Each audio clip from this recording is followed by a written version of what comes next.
아무도 쓰지 않은 부고. 오늘자 서울신문 1면 헤드라인입니다. 보신 분들은 아시겠지만 산재 야간 노동자 148명의 사망 경위 등에 대한 정보를 모아 이들 죽음에 대한 부고 기사를 1면에 실었습니다. 우리가 잠든 사이 쓰러져간 익명의 야간 노동자들, 그들의 고달픈 밤을 생각하게 하는 아픈 기사였습니다. 그리고 오늘 전태일 열사는 노동계 최초로 무궁화 훈장 주소를 받았습니다.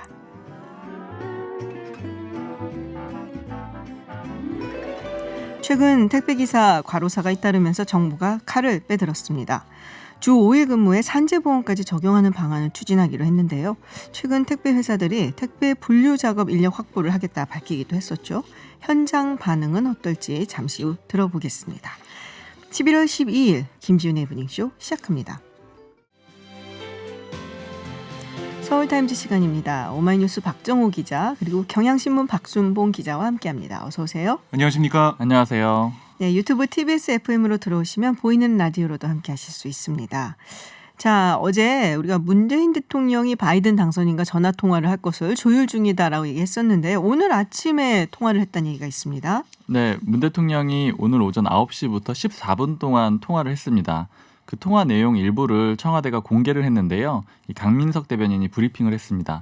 이 문 대통령이 바이든 당선인에게 한 얘기는 한미동맹의 미래지향적 발전과 한반도 비핵화, 항구적 평화 정착을 위해서 이 바이든 당선인과 긴밀히 소통해 나가기를 바란다 이렇게 얘기를 했다라고 하고요. 네. 이 바이든 당선인은 이렇게 화답을 했다 그래요. 한국이 인도태평양 지역 안보와 번영에 있어서 핵심 축이다. 린치핀이라는 표현을 썼다고 합니다. 네네. 영어로. 이렇게 얘기를 하면서 협력을 약속했다 그래요. 근데 이걸 가지고 일부 보도에서는 이게 반중 전선을 강조한 것이다. 이런 보도들도 있었거든요.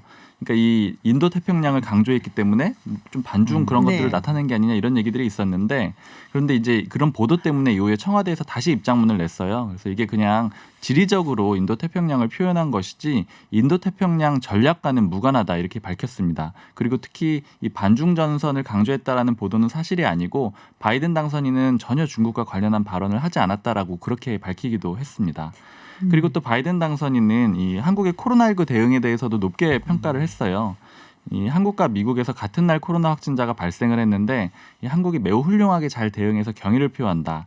미국이 한국같이 대응하려면 아직 갈 길이 멀다. 이렇게 얘기를 했습니다. 이거는 뭐 한국을 칭찬한 거기도 하지만 동시에 이 현재 정부인 트럼프 정부를 이렇게 좀 비판하고 좀 꼬집은 그런 느낌으로도 해석이 가능할 것 같습니다.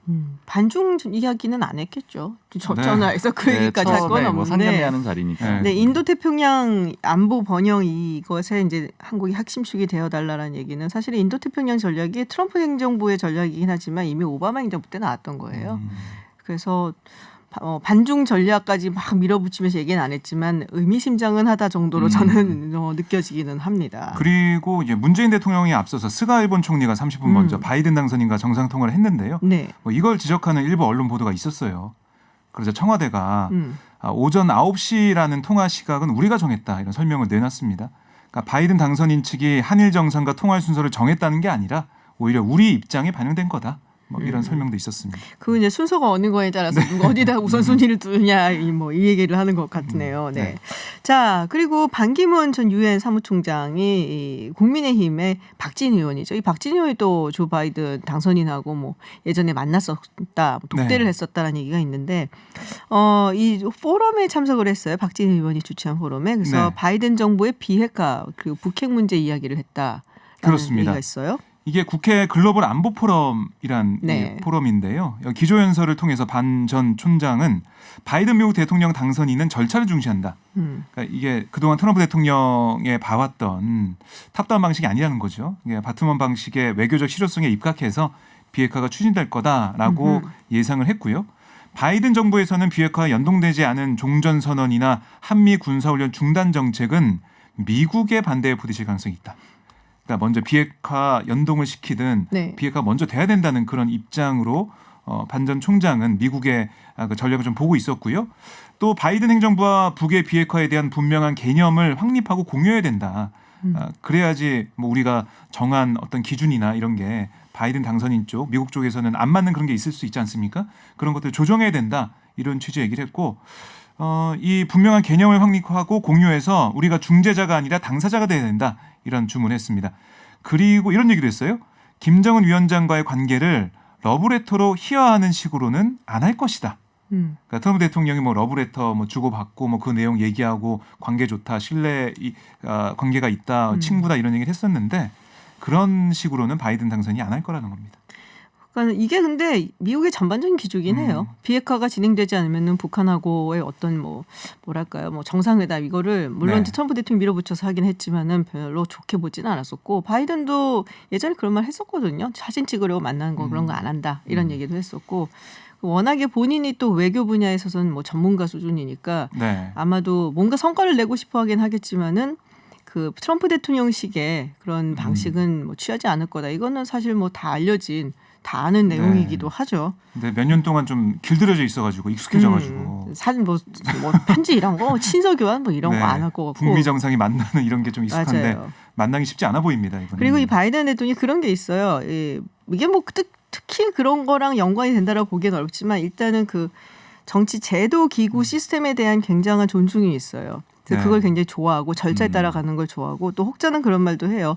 카톨릭이거든요. 네. 카톨릭은 약간 조금 이제 물론 뭐 다른 종교도 그런 경우가 있지만 절차라든지 이런 게 조금 있는 종교잖아요. 무슨 미사를 드리거나 할 때에도 정해진 그 그렇죠. 절차에 따라서 예. 양식에 따라서 뭐 권위라든지 이런 것도 좀 따르는 편이고, 그래서 뭐 그런 면에 어떤 뭐 습관적인 것도 있다라는 얘기도 사실 있기는 합니다. 예, 문재인 대통령도 카톨릭이죠. 그렇죠. 네. 거기 또 공통점이 있네요. 잘 맞네요. 네. 자, 그리고 어제 저희가 일본 현지를 연결해서 분위기를 좀 봤는데요. 박지원 국정원장이 어제 귀국은 했습니다. 스가 총리를 만난 다음에. 그리고 오늘은 한일의원연맹 소속의 여야 의원들이 일본을 찾았습니다. 뭐 들어온 얘기 있을까요? 네, 한일 양국 국회의원들 오늘 대면에서 만났고요. 이 스가 요시히데 일본 총리 취임한 다음에 일본 가서 이렇게 만나는 거 처음입니다. 이 좀 구성을 보면은 이제 우리 단체는 한일 의원 연맹이고요. 이게 자매 단체 격이 일본의 이란 의원 연맹이 있습니다. 사실은 뭐 한일 이란 요것만 순서만 바뀐 그런 단체인 거죠. 오늘 일본의 중의원 제1의원회관에서 둘이 합동 간사회를 열었습니다. 교류 협력 방안을 논의를 했는데 이 대표적인 거 전해드리면 이 한일 의원 연맹 회장은 이 민주당의 김진표 의원이거든요. 모두 발언을 했는데 이 한일 관계가 과거사 문제로 인해서 이 갈등이 경제 안보로까지 비화가 됐다 이렇게 안타까움을 표명하면서 이 정치권이 할 일은 이렇게 어려울 때 발상을 좀 바꾸는 것이다. 좀 계기를 만들어 보자 이런 얘기들을 했고요. 특히 이제 김 의원이 제안한 것 중에 하나는 도쿄올림픽의 성공적인 개최를 위해서 이 한일 두 의원 연맹이 모여서 교류협력특별위원회를 만들자 이런 제안도 하기도 했습니다. 그리고 여기에 화답을 해서 이러한 의원연맹의 회장인 누카가 후쿠시로 자민당 중의원은 이 1998년에 김대중 전 대통령하고 이 당시 오부치 게이조 일본 총리를 거론을 하면서 그때 한일 공동 파트너십 선언을 했던 걸 얘기를 하면서 좋은 기억이잖아요. 이걸 거론하면서 이 대국적인 견지에서 새로운 이란 관계를 만들 수 있도록 서로 노력할 수 있다면 고마운 일이다 이렇게 견해를 표명하기도 했습니다.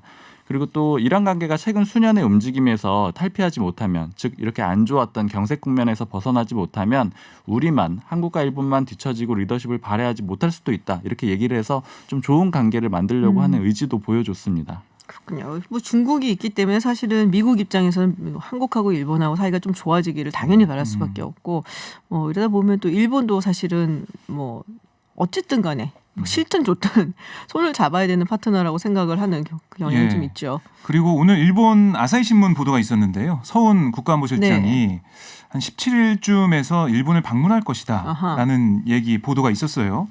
그래서 이 강제동원 피해 문제와 관련한 한국 측의 해결안을 제시할 가능성이 있다. 뭐 이렇게 보도를 했는데 우리 청와대는 이 보도에 대해서 부인을 했습니다. 뭐 지금 서훈 실장 방일 보도는 사실이 아니다라고 얘기를 했는데요.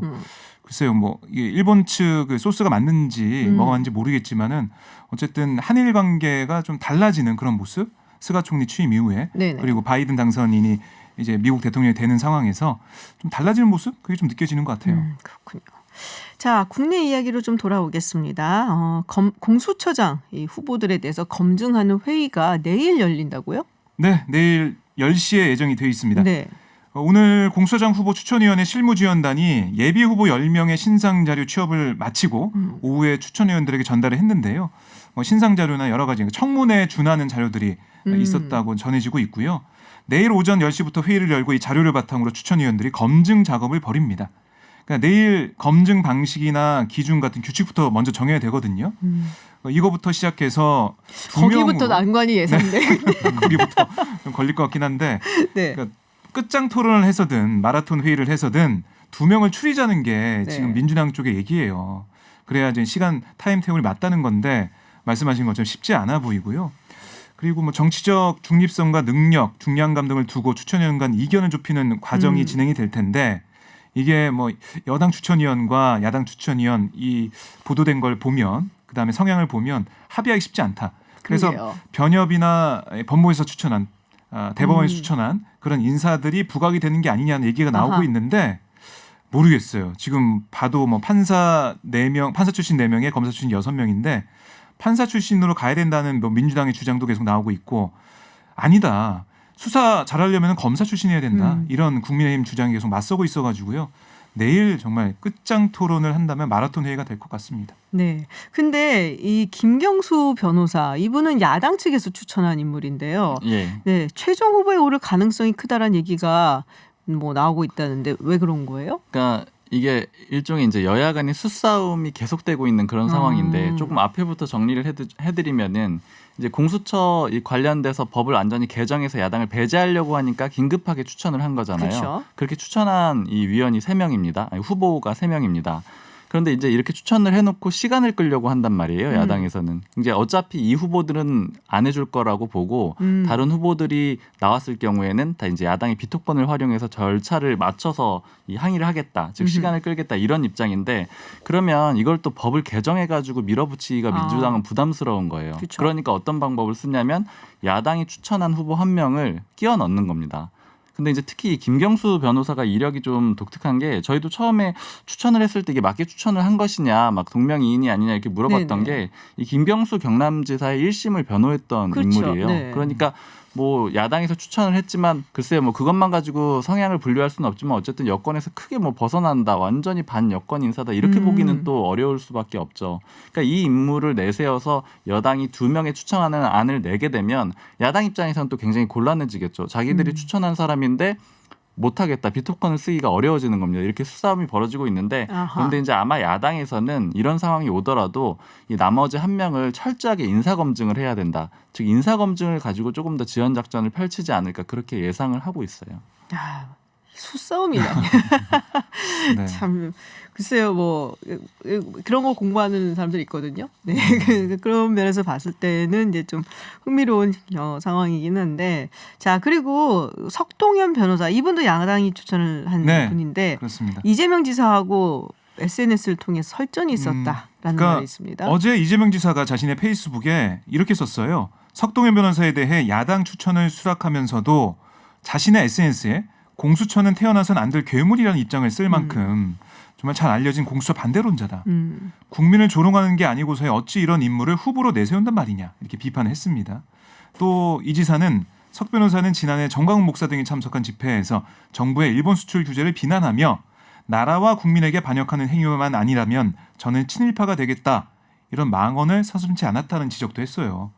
그러자 석 변호사가 오늘 페이스북을 통해서 반박을 했는데요. 뭐라고 했냐면 이재명 지사에게라는 글에서 이재명 지사도 정권의 눈밖에 나면 시민단체의 고발장 한 장으로 공수처에 불려가 조사받는 지경이 될 수 있다.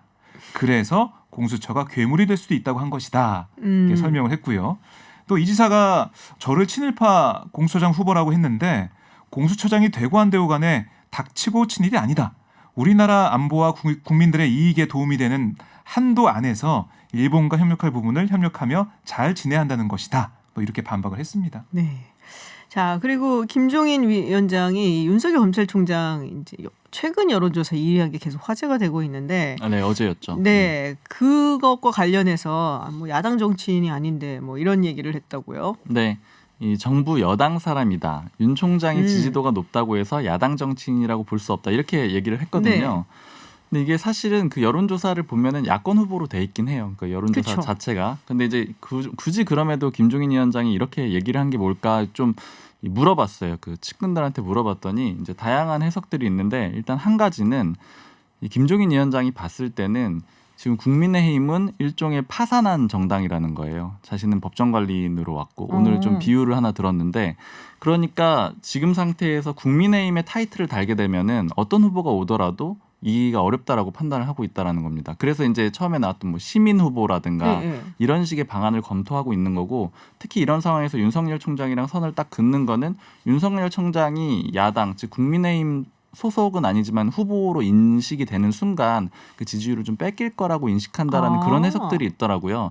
그러니까 이거는 두 가지 측면이 다 있습니다. 그러니까 첫 번째는 또 이런 얘기도 했다 그래요. 여당이 지금 지지세가 꺾인 결과다. 그러니까 여당 내의 인물이라는 걸 좀 강조해주면 여당 내에 지금 문제잖아요. 사실은 윤석열 검찰총장과 추미애 법무부 장관은 그러니까 그 문제 하나를 부각시키겠다라는 것. 그리고 또 하나는 국민의힘 소속 후보가 아니라는 점을 강조하겠다라는 거. 이런 점이 있는 겁니다. 아, 복잡하네요. 왠지 듣고 나니까 장제은 의원이 화가 나기도 할 만하겠다는 생각이 약간 드는데 진짜 그게 의중이 맞다면은 파산한 정당이라고 생각한다면은 아 이거는 이제 해석입니다. 해석. 본인이 한 얘기는 아니고. 근데 그러니까요. 그 의중이 만약에 그렇다라면 근데 김종인 위원장이 그러면은 당내 인물을 좀 어떻게든 키우려는 노력이나 이런 모습을 좀 보여줘야 되는데 파산했는데 뭐죠? 아니죠. 그렇기 때문에 김종인 위원장이 예전에 부산에 갔을 때도 이 당내 인물이 없다라는 식으로 얘기를 했는데 그 이후에 엄청나게 비판을 받았어요. 그러니까 그런 것들도 사실은 그런 속내를 좀 보여준 건데 다만 어쨌든 국민의힘 소속이기 때문에 그렇게까지는 못하고 당내 의견도 좀 조율을 하는 거거든요. 그러니까 당내 의원들은 좀 우리도 써달라 이런 거잖아요. 근데 그게 지금 중간 정도에 있다라고 보시면 될 것 같아요. 네, 알겠습니다. 서울타임즈 오늘 여기까지 들어야 될 것 같습니다. 지금까지 경향신문 박순봉 기자 그리고 오마이뉴스 박정우 기자였습니다. 고맙습니다. 고맙습니다. 감사합니다.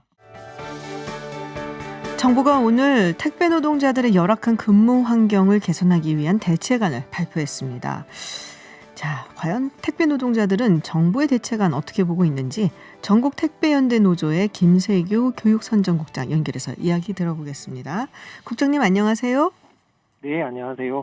네, 오늘 정부가 대책안을 발표를 했는데 우리 국장님 보시기에는 어떠신지 좀 총평을 부탁을 드릴게요. 그동안 여러 이제 택배 노동자들의 과로사 문제 관련한 여러 이야기들을 이제 종합적으로 정리해서 정부가 대책안을 발표를 했는데요. 네. 뭐 전체적으로는 긍정적으로 많은 부분을 평가하고 있는데, 뭐 결정적으로 이제 키를 쥐고 있는 것이 택배 회사들이기 때문에 이 택배 회사들에 대한 강제성, 이행의 강제성 문제라든가, 그리고 저희가 볼 때는 조금 이제 택배사들한테 일정 부분은 좀 면죄부도 준 거 아니냐 이러한 생각들도 좀 드는 지점들이 있어서 뭐 향후 이제 이 대책을 이행하는 과정에서 좀 더 세밀하게 들여다봐야 한다고 생각합니다. 아, 면죄부를 준 것이 아니냐라는 부분도 있다라는 말씀하셨는데요. 어떤 부분이 그런가요? 일단 저희가 이제 산재보험료를 일반 노동자들하고 다르게 반반 부담하고 있는데요. 네. 이런 것들이 개선이 돼야 되는 거 하나랑 또 그 CJ 대한통운이나 한진, 롯데 같은 이런 대형 택배 회사들은 산재보험료를 단 한 푼도 지금 부담하고 있지 않거든요. 이런 문제라던가 또 건강진단의 실시 의무를 원청이 책임지지 않고 대리점주에게 떠넘기고 있는 문제, 이런 것들이 이제 주요하게는 있다고 말씀드릴 수 있습니다. 아하, 그러니까 산재보험이라든지 뭐 건강진단 이런 부분에 대해서 이렇게 명확하게 그 회사에게 뭐 책임을 지도록 하는 부분이 부족하다라는 말씀이신 것 같아요. 네. 지난달에 그 논란이 됐었던 부분이 있었죠. 그 산재 적용 예외 신청서 대필 논란. 네, 이거는 이제 관련법을 개정을 해서 보완을 하겠다라는 입장인데요. 이 부분은 어떻게 평가하고 계세요? 저희는 이제 사회적으로 많이 논란이 됐기 때문에 진전된 안이 나올 거라고 좀 기대를 했었는데요. 전혀 좀 그렇지 않고 저희가 핵심적인 문제였던 이제 그 산재 적용 제외 신청서도 여전히 이제 그 사유를 이제 일정 부분은 열어둬가지고 여전히 악용될 여지가 남아 있다라는 지점 하나랑 방금도 말씀드린 이제 산재보험료를 다른 일반 노동자와는 다르게 저희 택배 노동자들한테는 그 50%를 부담하게 하는 이런 문제들에 대해서는 언급이 없어가지고 좀 다소 아쉽다라는 말씀을 좀 드립니다. 네. 자, 그러면은 뭐 대책 하나씩 조금 짚어볼게요. 지금 언론에 나온 여러 가지 중에서 좀 짚어보는데, 작업 시간을 좀 제한하도록 하는 부분이 있습니다. 택배 네. 회사별로 상황에 맞게 일일 최대 작업 시간을 정하고 또 그 한도 내에서 작업을 유도하게 한다. 그리고 밤 10시 이후에 심야 배송은 제한하도록 권고를 하겠다라고 밝혔습니다. 그냥 네. 이것만 제가 딱 봤을 때는 우리 국장님께서 보시기에는 네. 택배 회사별로 상황에 맞게 정하도록 하고 작업을 유도하겠다라는 부분이랑 그 권고하겠다는 부분이 좀 강제성이 부족하다라는 부분에서 우려를 하실 것 같아요. 뭐 강제성의 문제도 당연히 네. 말씀하신 대로 있고요. 저희가 좀 더 크게 보는 지점은 저희가 이제 7시간에서 한 8시간 정도의 공짜 노동 분류 작업을 하고 있기 때문입니다. 그래서 네. 뭐 하루에 작업 시간을 제한한다고 했을 때 이 분류 작업 시간을 제한하지 않고서는 저희가 해결되는 문제가 없고 밤 10시까지 저희가 배송하고 싶어서 하는 게 아니라 분류 작업이 늦게 끝나니까 최소한 저희가 월 300개 정도는 배송을 해야 우리 아이들의 뭐 자녀 학자금을 낸다거나 집세를 내거나 이렇게 먹고 살 수가 있는데 그러한 배송 시간이 보장이 안 되니까 밤늦게까지 배송을 하는 거거든요. 그래서 저희가 지금 공짜 노동하고 있는 이 분류 작업 시간에 대한 문제를 거론하지 않고 또 작업 시간을 제한한다거나 이제 심야 배송을 금지한다라는 것은 좀 이제 임시 방편에 지나지 않는다 이렇게 저희는 보고 있습니다. 근데 지난번에 그 택배사들이 이 분류하는 인력을 별도로 채용하겠다라는 이야기도 했었고 정부 측에서 뭔가 좀 행동이 있었던 걸로 기억을 하는데 그렇진 않나요? 예, 택배사들이 이제 분류 작업 인력을 투입하겠다라고는 이제 밝혔는데 아직 투입은 되어 있지 않은 상태고요. 설사 이제 투입이 된다 하더라도 분류 작업 시간이 단축이 되는 게 아니에요. 그러니까 저희들이 하던 시간에 대체 인력이 와서 하는 거지 네. 분류 작업이 늦게 끝나기 때문에 이것을 이제 개선하는 문제랑은 조금 더 별도로 논의돼야 된다고 생각합니다. 분류 작업을 하시는 분들이 어차피 시간이 걸리기 때문에 배송 작업이 늦어지는 거는 매한가지다. 이런 말씀이신가 봐요. 저 분류 작업이 네. 오전에 끝나야 저희가 배송을 오전에만 그렇죠. 시작할 수 있어도 밤 10시, 11시까지 배송하는 일은 없는데 분류 작업이 거의 뭐 늦게는 2, 3시, 3, 4시에 끝나는 경우들이 있으니까 그때부터 배송을 하게 되니까 이제 밤늦게까지 하게 되는 거죠. 그렇군요. 이게 계속적으로 문제가 될 것 같다는 생각이 듭니다. 네네. 자, 그리고 주 5일 작업을 확산하겠다라는 내용을 또 밝혔습니다. 근데 또 택배사에서는 주 5일제로 하면은 택배 기사들의 수입이 줄어든다. 이런 반박도 하고 있어요. 어떻습니까? 저희가 수입이 줄 거라는 뭐 의견은 뭐 저희는 크게 동의하지 않고요. 저희는 당연히 주 5일제를 적극적으로 찬성하는 입장입니다. 이것이 이제 실행되기 위해서는 뭐 특정 업체나 특정 회사만이 아니라 택배 업계 전체가 그리고 그 택배를 시키는 이제 고객분들이나 그 업체, 온라인 쇼핑몰 같은 업체들도 모두가 이제 좀 사회적인 합의가 이루어져야 가능하겠다라는 생각이 좀 들어서요. 우체국에서 몇 년 전에 이제 토요 휴무를 했었는데 네. 바로 철회를 할 수밖에 없었어요. 왜냐하면은 다른 업체는 토요일 날 하는데 우체국만 토요일 날 안 하다 보니까 이 업체들이 다 택배사들을 바꿔버리는 거죠. 그러는 것들이 있기 때문에 지금 업체 간의 또 경쟁도 또 심각한 상황에서 모든 택배 회사와 업체 그리고 고객분들까지 좀 다 같은 사회적 합의가 이루어져야 좀 시행될 수 있다고 저희는 보고 있습니다. 네. 그 가격 문제를 조금 이야기를 해볼게요. 택배비 문제. 네네. 사실 코로나19 때문에 이 택배가 워낙에 많아져 갖고 또 이 건당 받으시는 거잖아요. 우리 기사님들은. 네네. 그러면은 수입이 좀 많이 늘지 않았을까라는 생각이 좀 들었는데 또 그게 아니라는 얘기가 있어요. 네. 어떤 구조길래 그런가요? 코로나로 인해서 물량이 늘면서 저희들이 수입이 일정 부분 늘어난 건 사실입니다. 네네. 근데 너무나 장시간 노동을 하고 있어서 뭐 그런 게 이제 문제가 됐던 거고요. 택배비와 관련해서는 오늘 정부 대책에도 나와 있지만 대단히 불공정한 관행들이 상당히 많아서 뭐 가령 이제 고객분들은 2,500원, 3,000원을 내시지만 실제 택배 가격은 1,700원, 1,800원 수준에서 지금 잡혀 나가고 있거든요. 그에 대한 나머지 돈들은 다시 업체가 가져가는 이런 일정의 이제 고객분들을 좀 기만하는 이런 불공정 행위들이 만연하게 있었다. 그래서 이번에 정부도 발표에서는 이런 것들 좀 바로 잡겠다라고 밝힌 상황이죠. 업체라 하면 어떤 업체인가요? 그러니까 이제 택배 회사에 택배를 맡기는 이제 온라인 쇼핑몰, 대형 화주 이런 데를 말하는 겁니다. 그러니까 실제로 소비자는 2,500원에서 3,000원 정도의 택배비를 부담을 하지만 네네. 그게 이제 온라인 쇼핑몰 같은 데 통해서 가는 거잖아요. 근데 예. 택배사가 이 온라인 쇼핑몰부터 받는 것은 그거보다 적고 그럼 남은 돈은 사실은 온라인 쇼핑몰에 이게 뭐 약간 리베이트 같은 느낌도 좀 드는데요. 그게 이제 백마진이나 리베이트로 이제 분리우고 있고요. 네네. 예, 이번에 이제 국회에 발의되어 있는 생활물류 서비스 산업법에서 이제 이것을 금지하는 조항이 좀 있습니다.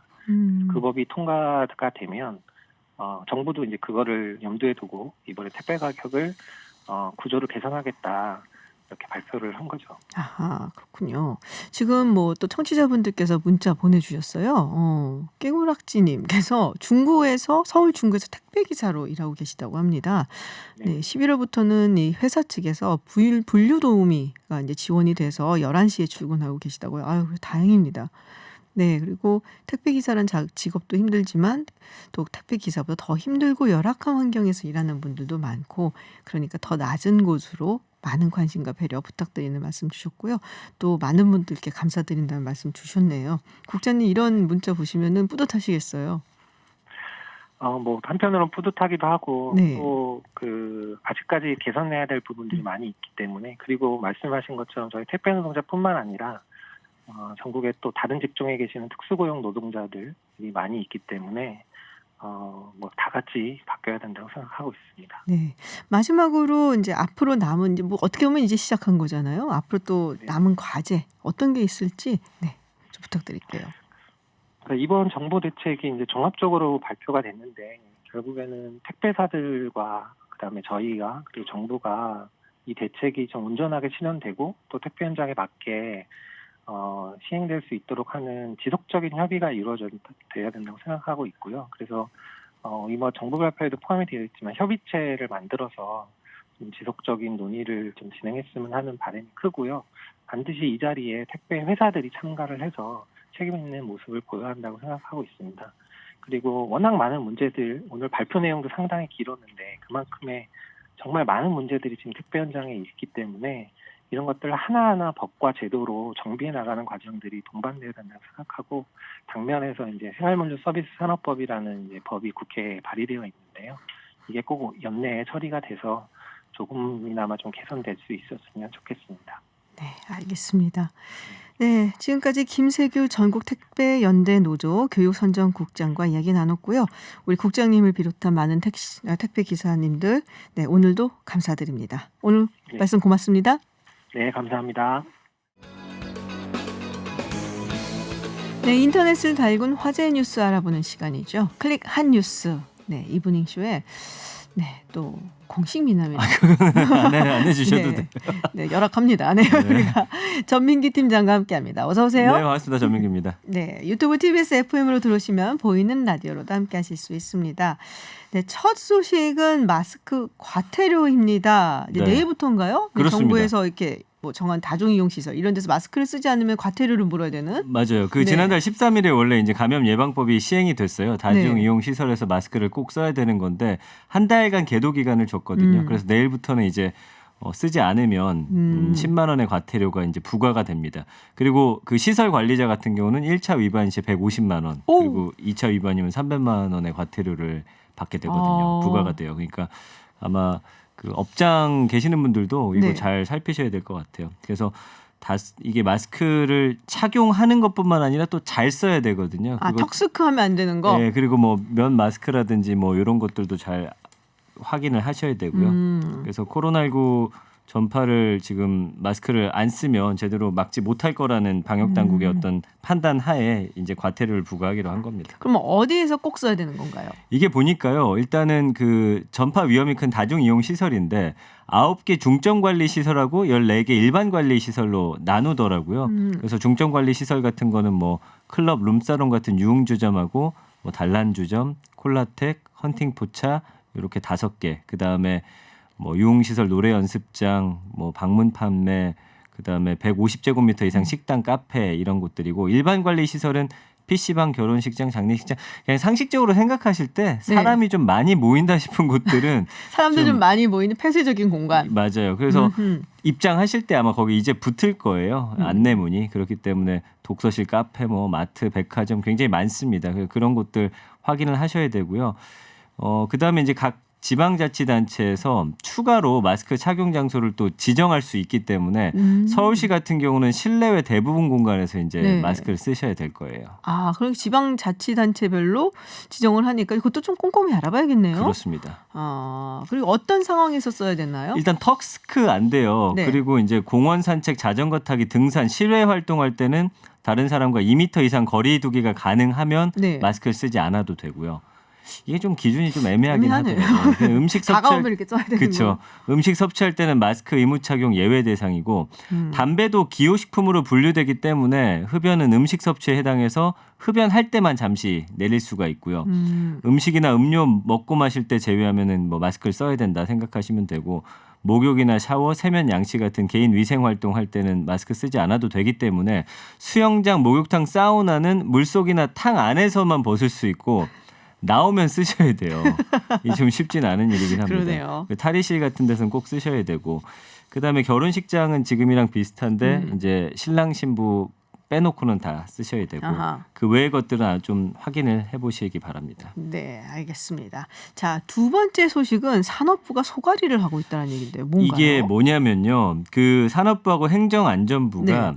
미래차과라는 곳을 신설했어요. 미래차. 예, 그러니까 미래차 관련해서 뭐 산업 진흥 업무를 수행하는 조직을 이제 만들었는데 구체적으로 보면은 뭐 기술 개발이나 사업화라든지 보급 활성화, 뭐 인프라 조성 뭐 이런 것들 하게 됩니다.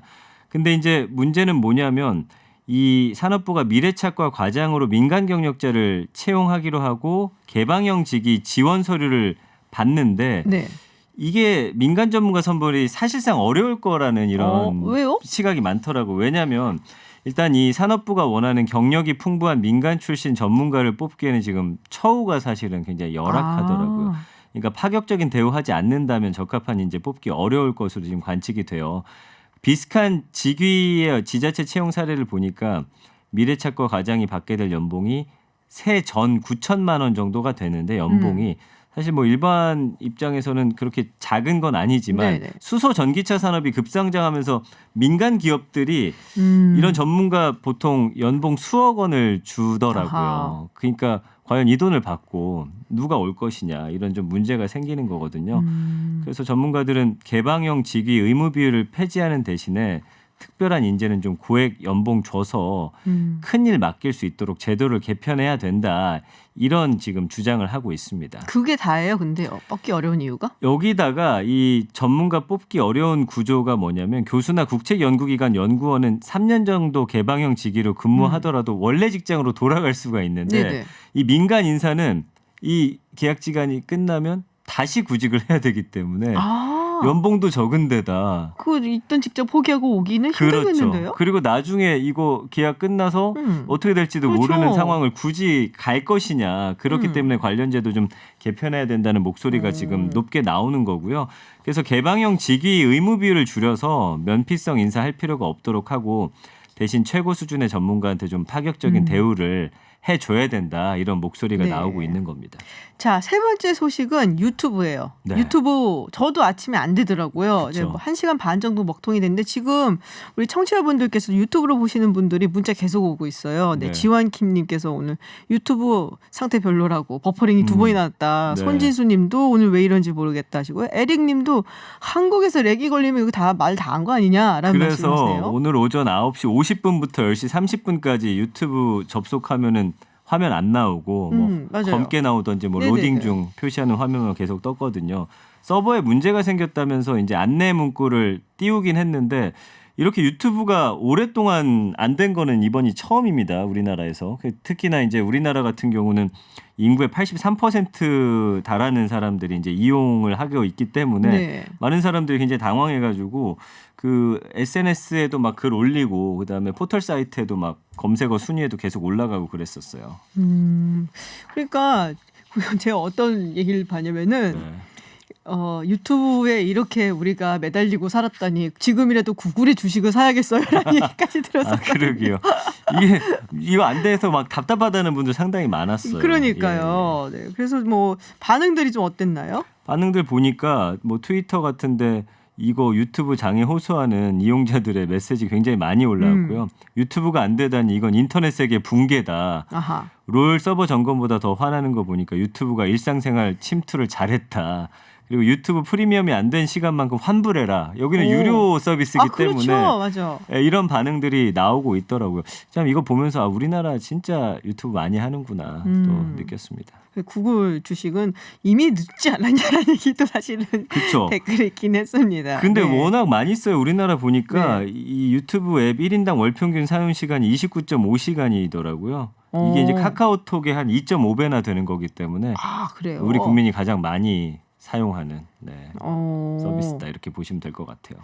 네, 저도 사실 이게 보면은 이게 일주일에 내가 얼마나 썼나, 뭐를 가장 많이 나오죠. 썼나 나오잖아요. 예. 보면은 유튜브가 제일 많긴 하더라고요. 맞아요, 그래서 정말 맞아요. 유튜브 세상에 네. 우리가 살고 있구나라는 생각이 들었습니다. 뭐 지금은 그렇습니다. 어떤지 뭐 지금도 약간 조금 문제가 있는 것 같은. 네, 이게 뭐 우리나라뿐만 아니라 지금 전 세계에서 이랬었거든요. 네. 그래서 다른 나라들도 좀 난리가 났나 보더라고요. 근데 음. 일단 구글은 왜 그런 건지는 좀 밝히진 않은 상태인데 뭐 워낙 서버가 좀 다운된 건 많은 사람들이 누군가의 해킹이 아닐까? 그럴 수도 있을 것 같아요. 음모론이 나온다고 네. 한다면. 예. 자, 마지막 소식 짧게 한번 알아보겠습니다. 고 전태일 무궁화 훈장 받는다입니다. 네. 지금 문재인 대통령이 고 전태일 열사 50주기 기념해가지고 오늘 고인에게 무궁화 훈장을 추서했습니다. 전태일 열사 동생 전순옥 전 의원하고 전태삼 씨가 고인을 대신해 훈장을 받았고요. 무궁화장 같은 건 이제 국민 훈장 중에 첫 번째 등급인데 오늘 고 전태일 열사 50주기 기념해서 이렇게 훈장을 줬다라는 거에 대해서 많은 분들이 좀 관심을 갖고 클릭을 해서 보셨네요. 네. 자, 그래서 오는 13일 전태일 열사 50주기를 기념을 해서 TBS TV가 특집 다큐멘터리 너는 나다를 방영합니다. 영화 아름다운 청년 전태일의 주연 배우였죠. 네, 홍경인 씨가 나레이션을 맡았고요. 당시의 시대상과 노동의 역사를 전해준다고 합니다. TBS TV에서 오늘 밤 11시 30분 그리고 내일 오전 9시에 방영이 되니까 많은 관심 부탁드리기로 하겠습니다. 네, 클릭 한뉴스 지금까지 전민기 팀장과 함께했습니다. 오늘 고맙습니다. 네, 감사합니다. 네, 미국 정치 공부 한 달 만에 대선 결과를 정확하게 맞춘 분입니다. MC 장원과 함께합니다. 어서 오세요. 네, 안녕하세요. 네, 의도치 않게 스승님을 넘어버린 그런 불경을 저지르고만 제자 MC 장원입니다. 반갑습니다. 네. 자, 바이든 당선이 확정이 네. 됐어요. 네. 네. 기분이 네. 어떠세요? 아유, 뭐 일단 맞춰서 기분 좋고요. 그렇죠. 맞추면 기분 다 좋아. 네. 뭐 제가 뭐 뛰어나서 그런 건 아니고 나와 있는 이제 데이터들을 보고 저는 그냥 찍기 하듯이 이렇게 한 건데 엉겁결에 이렇게 맞추게 된 것처럼 돼서 굉장히 부끄럽고요. 그 예측이 조심스러웠던 스승님이 앞에 계시는데 제가 경거망동하면 안 옛날에 되겠다. 한번 틀렸거든 대박. 그래서 그냥 그러니까요, 예. 가만히 있어야지 이번에 막 그랬거든요. 전 틀리더라도 스승님의 뒤를 따라간다는 생각으로 겸허히 받아들이려고 했는데 네. 아예 얼떨결에 맞춰버렸습니다. 네. 예. 어쨌든 저처럼 이렇게 미알무시던 이 무식한 사람도 이 방송을 들으면서 미국을 잘 아는 지식인이 될 수 있습니다. 자, 여러분들 저처럼 미국 정치와 미국 대선에 대해서 궁금한 게 있으신 분들은 50원의 유료 문자 그리고 긴 문자는 100원이 부과되는 샵 0951이나 TBS 앱을 통해 의견 보내주시면요. 선정되신 분께는 소정의 기념품도 보내드리고 있으니까요. 많이 많이 참여해 주시면 감사하겠습니다. 네, 유튜브 TBS FM 들어오시면 보이는 라디오로도 함께 하실 수 있습니다. 지난주에도 많은 분들이 질문을 보내주셨어요. 네. 네, 그중에 이제 휴대전화 번호 뒷자리 7694번님께서 미국 정치를 잘 몰라서 질문을 못 하시겠다고. 네. 근데 아이고. 네, 책을 주시면 읽고 질문하겠다고 하셨어요. 지능범이 등장했네요. 네. 굉장히 지능범이신데요. 네. 논리가 완벽한데요. 그러니까요. 네. 이거 뭐 아주 그냥 논리적이야. 네. 네. 자, 그러면은 2분을 시작으로 해서 네. 제가 약속드렸던 10권 시작해 보도록 하겠습니다. 뒷자리 7694님 제가 쓰던 교과서 10권 약속드렸던 것 중에서 한 권을 보내드리도록 하겠습니다. 축하드립니다. 네, 축하드리겠습니다. 예, 우리 함께 동문수학하면서 열심히 미국 선거에 대해서 공부해 보아요. 네. 네. 자, 그리고 오늘 골라오신 질문은 어떤 거예요? 네, 이 뒷번호 7666님께서 보내주신 질문인데요.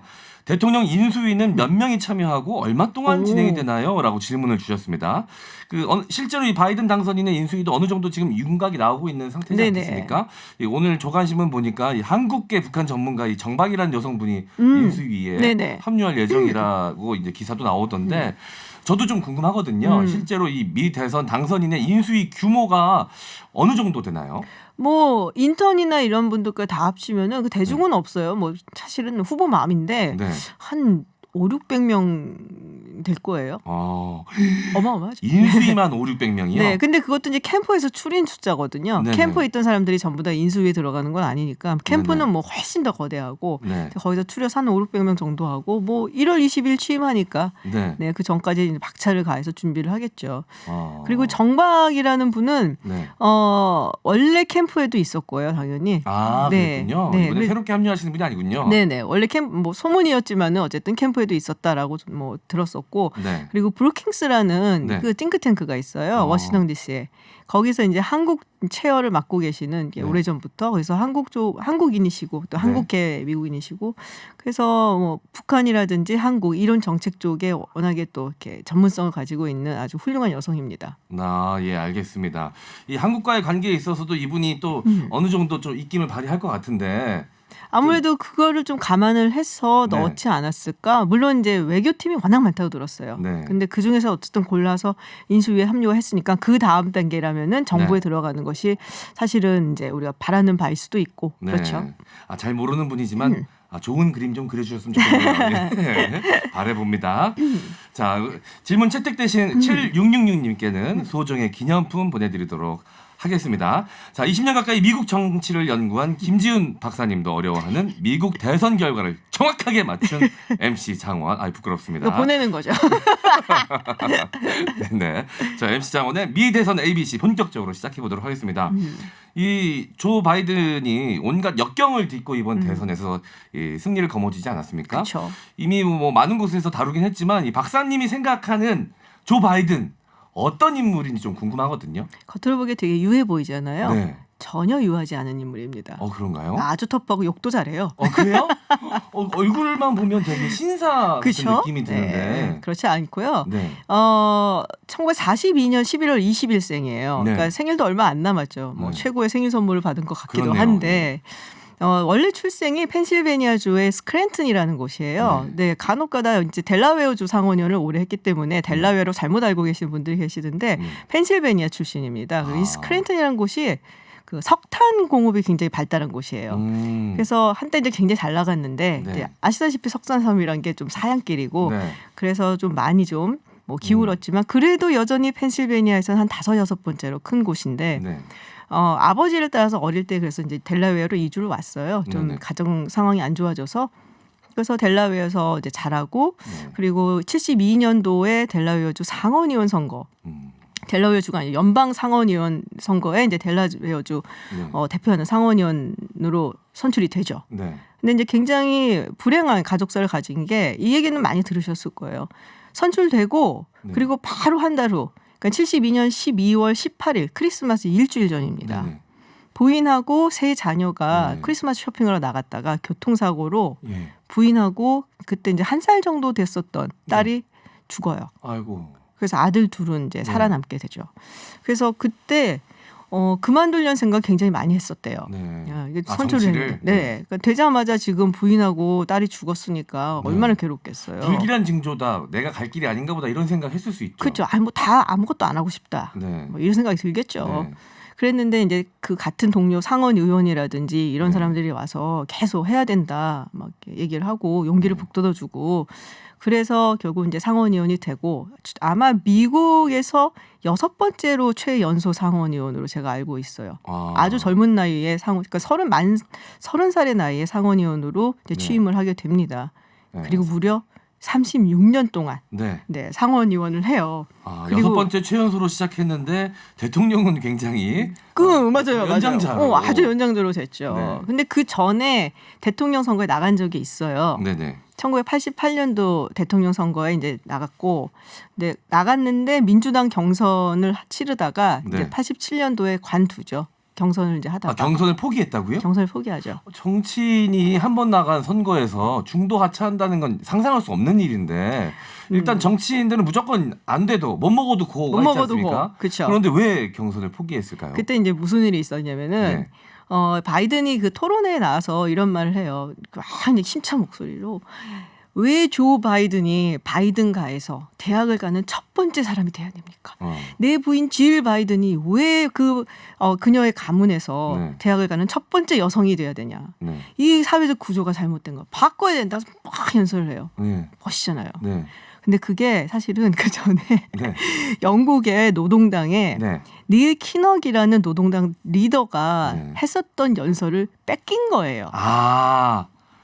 이 도용했군요. 네. 아. 근데 이 닐 키너기 워낙에 연설을 잘하기로 아주 유명한 사람이었어요. 네네. 그래서 그 부분은 이제 닐 키너기 했던 그 부분을 보면 진짜 멋있어요. 네네. 그럼 보고 되게 좋았나 봐. 네. 그래서 그걸 뺏긴 거예요.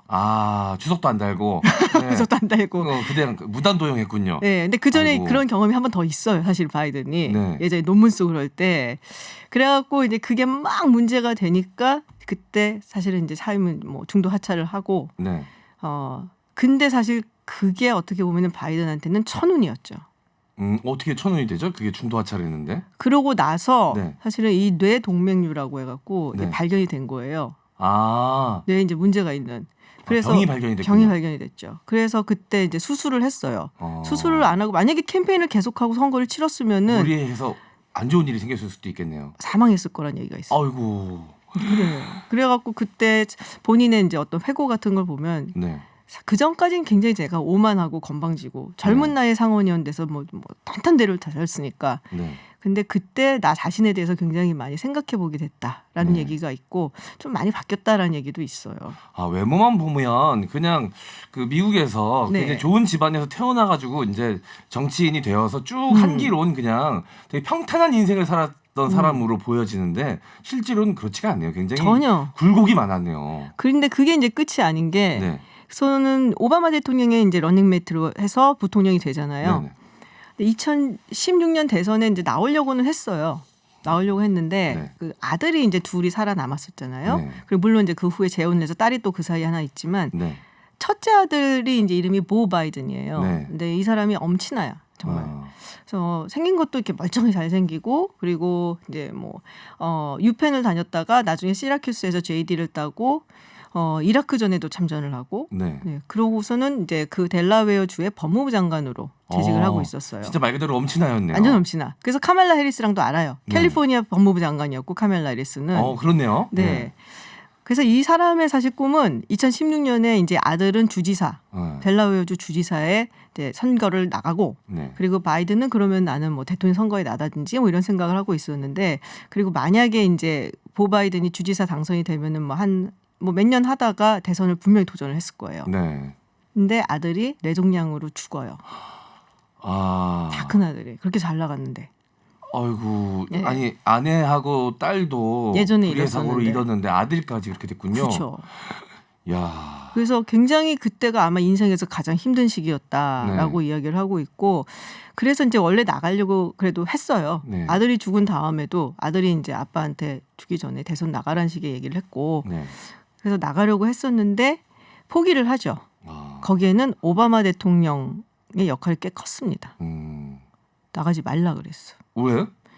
힐러리 클린턴이 약간 네. 대세였고, 그리고 뭐 오바마가 직접 얘기하진 않은 것 같아요. 측근들이 얘기를 한 것 같아요. 근데 이제 뭐 흑인 대통령 다음에 여성 대통령 이렇게 레거시를 이어나가고 싶은 욕심이 좀 있었다는 얘기도 하고, 바이든이란 사람이 이렇게 막 팬덤이 있는 정치인이 아니에요. 사실은 뭐 우리 계속 봐왔지만 네네. 사실 좀 그런 게 있잖아요. 약간 무색무취한 느낌이 좀 그죠, 있었거든요. 그죠. 예, 그냥 마음 좋은 할아버지 같고. 네.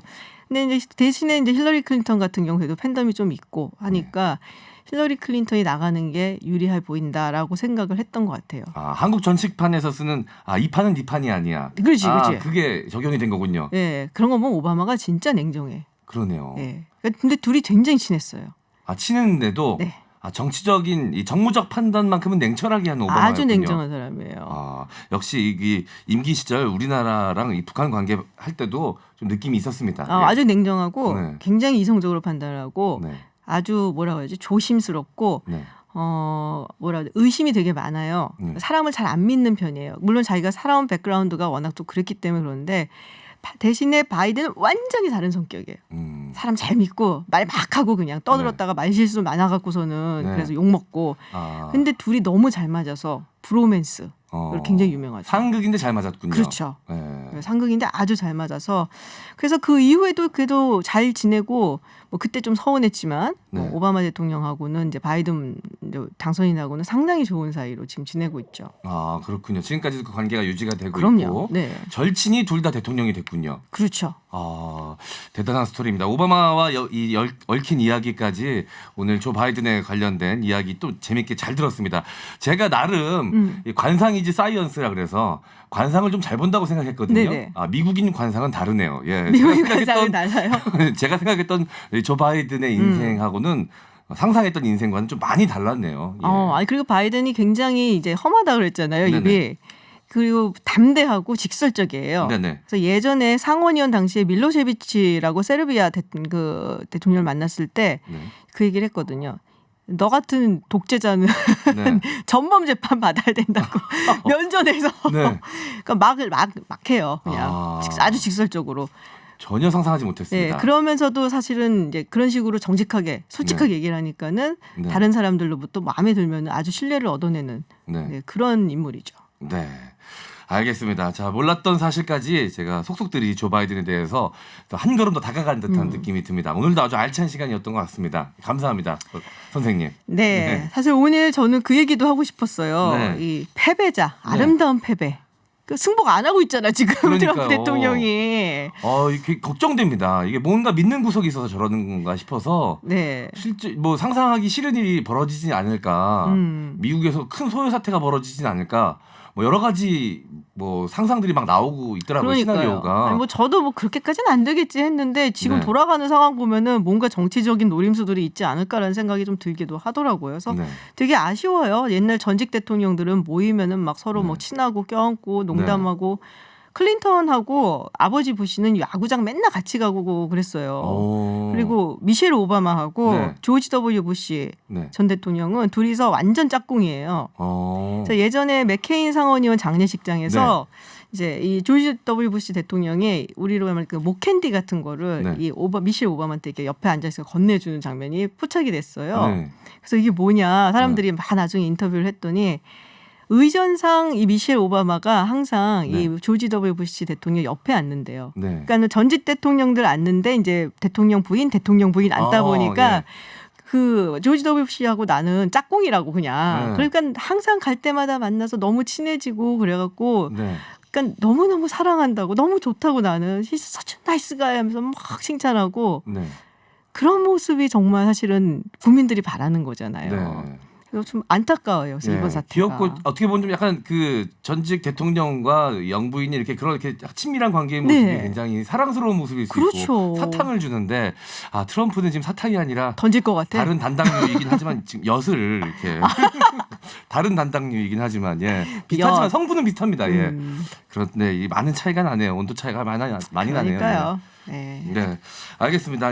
오늘도 좋은 가르침 감사드리겠습니다. 네, 오늘 또 이렇게 많은 분들이 문자도 보내주셨고, 우리 MC 장원 씨가 열심히 들어주셨는데 오늘 내용 한마디로 요약하면 요즘 자주 등장하는 말인데 이걸 저도 써서 요약하고 싶습니다. 역시 인생은 끝날 때까지 끝나는 게 아니다. 맞아요. 선거도 그렇고 인생도 그렇고. 맞아요. 맞습니다. 네, 지금까지 미 대선 ABC MC 장원과 함께했습니다. 다음 주에 또 뵙겠습니다. 감사합니다. 네, 어려운 경제 이슈 쉽게 분석해드린 시간입니다. 이분인 경제연구소 박연미 경제평론가 그리고 전 세계은행 이코노미스트 최지은 민주당 국제대변인 나오셨습니다. 어서 오세요. 안녕하세요. 반갑습니다. 네, 유튜브 TBS FM으로 들어오시면 보이는 라디오로도 함께하실 수 있습니다. 자, 본격적으로 바이든 시대가 이제 시작이 되겠죠? 네. 그렇죠. 네, 되겠죠. 네, 될 것 같은데 뭐 바이든노믹스 이야기가 벌써 나오고 있습니다. 뭐 바이든 당선인과 그리고 트럼프 대통령의 경제 정책 뭐 이런 건 뭐 다른 점이라든지 비슷한 점 이런 다 알려져 있긴 한데 자, 두 분이 가장 주목하는 정책은 어떤 건지 먼저 좀 듣고 싶어요. 박영미 평론가. 일단 바이든 시대가 열리면 일단 제 책에는 걱정이 더 크다고 썼기 때문에 걱정이 더 큰 쪽으로. 책을 나오셨어요? 조만간 나올 거예요. 조만간 나와요? 네, 조만간 나올 제목이 건데 뭐예요? 제목을 지금 후보 중에 세미파이널에서 지금 어떤 후보로 할지 정하고 있어요. 코로나 이후의 상황에 대한 진단서인데 오케이. 바이든 시대가 열리면 일단 뭐 기대감을 갖고 계시는 분들도 많이 계시겠습니다만 환경하고 뉴딜을 엮어서 생각하시는 분들 많잖아요. 근데 지난번에도 한번 말씀드렸습니다만 우리가 아직 내연기관차에 그 주력 상품이 많이 있는 상황이 아니기 때문에 그 내연기관차 이후에 그나마 이 좀 가격 경쟁력으로 버텼던 그 차 시장에서 바이든 정부가 들어서고 나서 파리기후협약 가입을 제일 먼저 한 일이잖아요. 그러고 나면 수소차, 전기차 시대를 열고 클린에너지 100% 시대를 열 때 우리나라가 가지고 있는 이 완성차 시장이 그만큼 경쟁력이 있느냐. 그들이 원하는 수준에 맞춰서 경쟁력을 가지고 판매할 만한 게 있느냐. 여기에 대한 고민이 하나 있고 물론 이제 테슬라가 우리나라 배터리주를 충전한다라는 말이 있을 정도로 배터리엔 경쟁력이 있는 게 맞습니다만 중국이 IT로 치고 올라오는 걸 좀 막아주었던 트럼프 대통령이 사라진 이후에 우리의 어떤 전자회사들이 가지고 갈 수 있는 경쟁력 이런 것들이 빠르게 따라잡힐 수 있다. 이런 걱정들이 있어서 네. 전체적으로 보면 유동성 장세 이런 것들은 좀 유지가 되겠습니다만 뭐 조금 뒤에 논의하게 될 IT 기업이 좀 쪼개질 수 있다. 이런 가능성까지 포함해서 저는 전반적으로 우리 기업들이 활동할 수 있는 입지가 좀 좁아질 가능성도 있지 않을까 이런 우려를 하고 있습니다. 그렇군요. 조금 우려 섞인 전망을 하셨는데 우리 최지은 대변인께서는 어떻게 보세요? 저는 반대로 기대가 큽니다. 예, 제가 이제 바이든의 경제 정책을 바이든의 B자를 따가지고 B팀 이렇게 요약을 해봤는데 B는 빅 가버먼트, 확대 재정을 굉장히 많이 하겠다는 거잖아요. 그래서 경제 회복이 될 것이고 대규모 투자가 많을 것이라고 생각이 들고 T는 텍스, 이제 이게 부자 증세를 하겠다는 거고 또 E는 인바이러먼트, 뭐 기후 환경, 뭐 우리나라 그린 뉴딜이랑 비슷한데 그리고 A는 allies, 동맹 강조, M은 뭐 멀티내셔널리즘, 그래서 뭐 다자주의 뭐 이렇게 말을 만들어봤는데 그 중에 저는 텍스가 가장 기대가 돼요. 이 텍스가 법인세 같은 경우에는 트럼프가 다시 내려놨는데 그걸 다시 올리겠다고 하고 또 부자에 대해서 고소득자에 대해서는 다시 세금을 올리겠다고 하는데 또 반면에 그 미국의 조세정책센터의 자료에 따르면은 중산층 특히 하위 80% 하위 80%는 뭐 대부분의 국민이죠. 하위 80%는 평균 70만 원씩 절세가 된다 그래요. 그래서 중산층에게는 좀 더 돌려주고 부자들에게 많이 걷는데 전체적으로는 세수가 2030년까지 2조 4천억 달러 정도 는다고 예상이 되거든요. 그래서 이런 것을 봤을 때 정말 재정 확대할 여력을 만들어주고 동시에 양극화에 대한 좀 목표를 가지고 있는 것이 아닌가 이런 측면에서 저는 그 세금 정책이 가장 인상적이었습니다. 보통은 세금 정책 얘기를 하면은 법인세 향상이라든지 말씀하신 것처럼 이제 초고소득층, 그렇습니다. 이 소득세를 좀 이제 증가시켜갖고 시장에 안 좋은 반응이 올 거다라고 얘기를 하는데 그보다는 중산층이 세금이 깎이기 때문에 뭐 여러 가지 다른 소비 진작이라든지 이런 걸로 인해서 오히려 더 나을 것이다. 뭐 이렇게 보고 세수는 세수대로 확보할 것이다. 이렇게 긍정적으로 보고 계신데. 자, 뭐 최저임금 얘기도 있어요. 네, 2배 이상 끌어올리겠다. 사실 최저임금 인상 얘기는 제 기억엔 바이든이 굉장히 오래전부터 했었거든요. 그렇죠. 네, 근데 사실 근데 이 약간 좀 보수적인 성향을 가지신 경제 평론이나 아니면 경제학자분들이 보시기에는 다 마음에 안 드는 부분들이긴 해요. 지금 뭐 확장 정책이나 뭐 빅 거버먼트라는 뭐 세금 더 올리는 거, 뭐 최저임금 올리는 거 이거 다 뭐 안 좋아하시는 분들도 많거든요. 기업에선 굉장히 안 좋아할 것 같은데요. 글쎄 일단 그 큰 정부에 관해서는 트럼프 행정부가 이어졌다고 해도 어쨌든 거기는 공항, 항만, 건설을 중심으로 한 큰 정부가 되었을 것이고 이번에 바이든 당선인이 꾸릴 행정부는 그렇게 눈에 보이는 거 말고 환경을 개선한다든지 아니면 원유 시출을 공공대지에서는 중단한다든지 하는 방식으로 또 다른 방식의 인프라 건설에 돈이 들어갔을 거니까 어느 쪽이든 돈을 푸는 건 맞습니다. 특히 제조업 분야에서도 바이드노믹스를 통해서 4년 동안 한 2,300조 원 정도 푼다고 했으니까 미국의 일자리와 제조업 부흥에 큰 돈을 쓰는 건 맞는데요. 그 기업들의 반응은 좀 엇갈리는 것 같아요. 일단 말씀하신 것처럼 트럼프 대통령의 경우에는 10대 공약 중에 일단 미국의 일자리를 만드는 회사는 뭐 환경이나 노동 규제를 강화하기보다는 어느 쪽으로라도 밀어주겠다. 이게 주력된 입장이었다면 바이든 대통령 당선자가 가지고 있는 입장을 보면 구글, 아마존, 애플, 페이스북 이런 회사들이 가져가는 시장의 이윤이 지나치고 시장 독점에 따른 그 부작용이 크기 때문에 최저임금도 좀 올려서 이들이 가지고 있는 이윤을 좀 나눠야겠고 시장을 독점적으로 운영하면서 다른 기업들을 예컨대 뭐 구체적으로 말씀드리면 아마존이 돈을 벌어가는 동안 오프라인 시장이 무너지고 있는 것도 맞거든요. 오프라인 가게들을 망하게 할 만큼 빨아들이면서 거기를 사들여서 시장의 어떤 창고로 쓰고 있어요. 망해가는 오프라인 상점들을.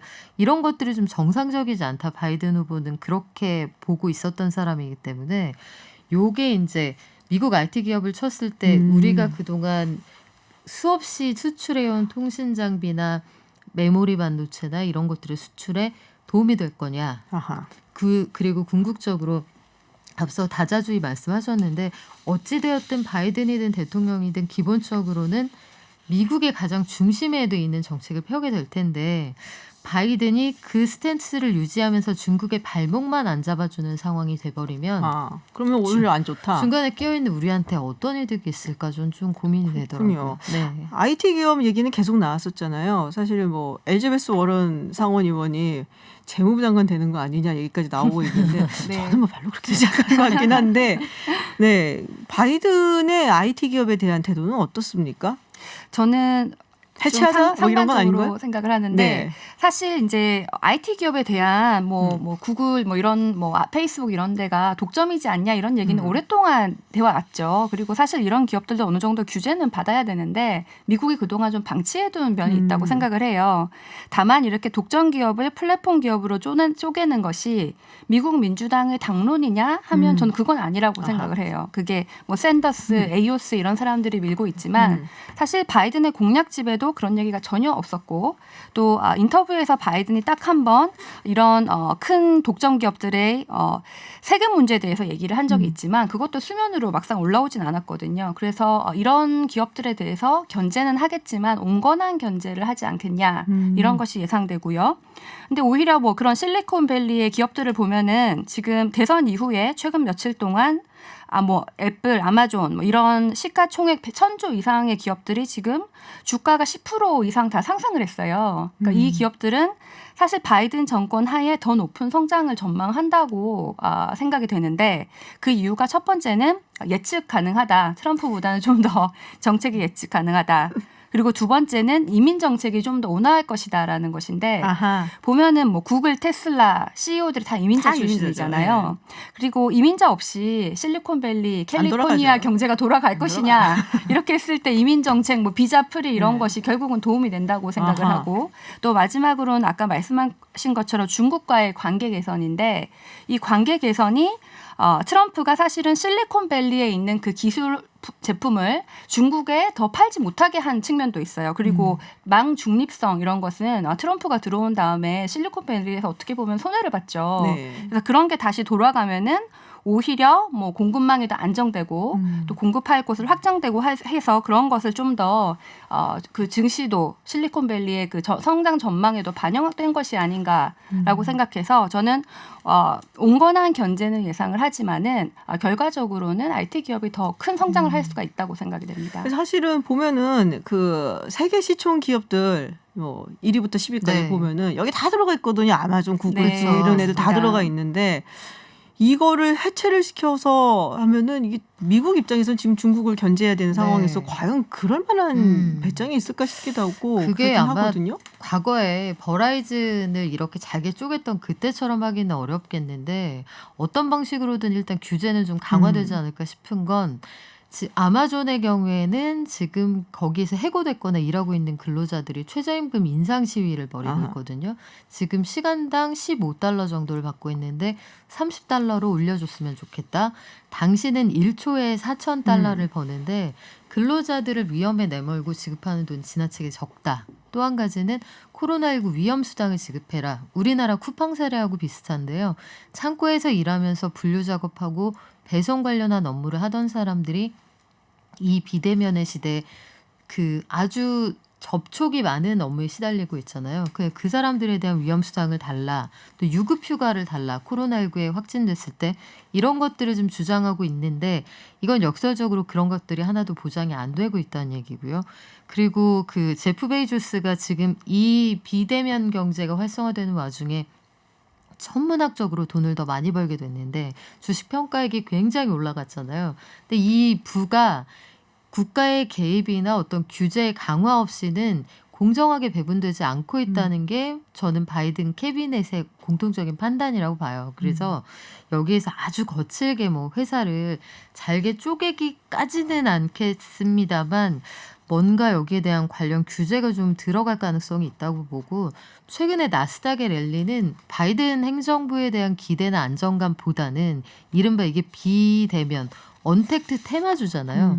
그러니까 바이든이 오든 트럼프가 되든 이쪽은 꾸준히 이쪽 경제를 키워갈 수밖에 없는 상황이기 때문에 오히려 코로나19가 키워주고 있다고 봐야죠. 미국이 지금 하루 확진자 수가 20만 명까지 늘어나고 총 확진자 수가 1,000만 명이니까 사망자나 확진자 수로 보면은 뭐 세계에서 손꼽히는 데미지가 큰 국가인데다가 코로나19 이전 상황으로 바이든이 취임한다고 해서 세계 물동량이 돌아갈 거냐? 전 좀 부정적인 게 일단 유럽 상황이 지금 심상치가 않습니다. 재봉쇄를 들어가야 하는 상황이고 코로나19가 한번 싹 쓸고 갔더니 생산기지 같은 게 생산성 때문에 무조건 남의 나라에 뒀다가는 큰일 나는구나. 전선다발이 없어서 차 못 만드는 그런 상황이 오는구나 하면 내년도에 분명히 여러 가지 형태로 리셔어링 바람이 불 거라고요. 각 나라가 원튼 원치 않든 보호무역주의의 어떤 바람 속에 한 발을 담글 수밖에 없을 것이고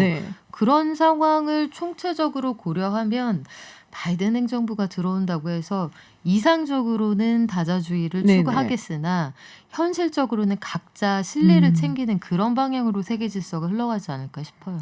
자, 다자주의는 현실적으로는 힘들 것이다라는 이야기 뭐 어느 정도 또 수긍도 가고 근데 바이든 같은 경우 그런 게 있었거든요. 글로벌 이제 서플라이 체인 같은 거, 밸류 체인 같은 거를 분명히 언급을 했어요. 이걸 확보를 하겠다. 안정적으로.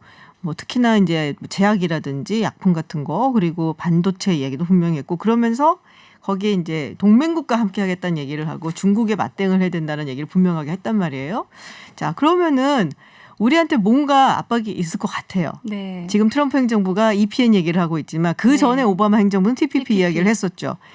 이 비슷한 게 또 하나 생길 수 있을까요? 어떻게 보세요? 저는 생길 수 있다고 생각합니다. 그런데 이게 바로 다자주의죠. 다자주의라는 것이 중국 경제랑 반하는 건 아니에요. 그러니까 트럼프와 같이 사실은 중국 경제를 시작한 게 오바마 행정부잖아요. 그쵸. 그래서 바이든 행정부도 계속 중국 경제를 할 건데 그 방법에 있어서 트럼프 같은 경우에는 직접 중국 경제를 하는 방법을 쓸 것이고 바이든 행정부 같은 경우에는 국제 통상 질서를 다시 회복한 다음에 중국이 그 통상 질서를 따르지 않았다. 이렇게 여러 나라가 다 같이 처벌을 해야 된다 이렇게 얘기를 할 것이라고 생각을 해서 저는 그게 다자주의가 복귀가 된다는 면이고 그러니까 WTO 같은 게 지금 사실은 마비되어 있잖아요. 그쵸. 다시 살린 다음에 뭐 중국이 뭐 몇 가지의 절차를 뭐 겪지 않았다 뭐 이렇게 될 것인데 그런 면에서 지역 간의 다자주의도 다시 부활할 수 있죠. 그래서 아까 말씀하신 EPN 이후에 TPP 같은 것을 다시 할 것이냐 저는 그럴 가능성이 있다고 생각하고 그럴 경우에 한국은 사실 다 가입해야 된다고 생각해요. 지금 우리가 안 그래도 이번 주에 RCEP이 서명되잖아요. 그럼 RCEP만 해도 전 세계의 3분의 1 인구 규모의 세계 최대 FTA입니다. 근데 사실 이게 중국 주도한 면이 있죠. 그래서 우리가 이것을 하는 동시에 보면은 또 우리 외교부가 또 미국의 외교부랑 아세안 측면에서도 같이 외교를 같이 하자 이런 얘기를 같은 주에 했어요. 그래서 그게 이제 우리가 중국뿐만 아니라 사실은 우리는 뭐 하나를 선택할 입장이 아니고 어느 누구든지 협력을 해서 한국에 유리한 뭐 전략적 모호성 이런 표현도 쓰던데 그래서 저는 저희가 RCEP도 가입을 했지만은 TPP와 유사한 게 나오면 그것도 가입을 할 필요가 있다고 생각합니다. EP는 지금 미적미적하고 있거든요, 우리가. 네, 그거는 저희의 공식적인 입장은 네. 공식적이라고 하기보다는 저희가 이제 보통 얘기를 하는 것은 EPN과 한국의 신남방 정책 중에 상호 이익이 되는 부분이 있고 겹치는 부분이 분명히 있어요. 네. 그런 부분은 우리가 열심히 하겠다 이렇게 얘기를 하고 있거든요. 알겠습니다. 네. 네, 지금 이제 설명을 좀 해달라고 해서 TPP는 뭐고 EPN이 뭐냐. EPN은 이제 지금 트럼프 행정부가 하는 이제 경제 동맹 비슷한 거죠. 경제 번영, 공동체 네트워크 뭐 이 정도 생각하시면 네, 그러면 TPP는 예전에 이제 오바마 행정부에서 했었던 그 태평양 중심 주변에 있는 열대 국가, 12개 국가였죠. 네. 근데 이제 미국이 트럼프 대통령 들어왔고 3일 만에 취임하고 3일 만에 안 한다 그래갖고 일본하고 캐나다가 이제 주도를 해서 지금은 CPTPP로 이름이 바뀌어져 있는 상황입니다. 하나로 뭐 설명을 하자면 중국에 대응하기 위해서 동맹국끼리 경제적으로 이제 합치자. 클럽이죠. 네. 클럽. 그래서 더 걱정이에요. 사실은 트럼프 대통령은 이 흑백과 선악 이분법이 명확한 사람이기 때문에 청구서를 내밀었을 때 그에 준하는 만족감을 주면 친구 아니면 적. 오히려 그 다음날 바로 바뀌어 근데 예측 불가능성을 예측할 수 있는 사람이었는데 바이든 대통령 당선인의 경우에는 우아한 외교를 지향하는 분이잖아요. 그러면서 바이 아메리카를 전면에 내세우고 있단 말이에요. 그러면 겉으로는 되게 우아한데 이 100조의 수면 아래의 발이 어떻게 움직일 것이냐. 또한 우리에게 끊임없이 동맹국이잖아.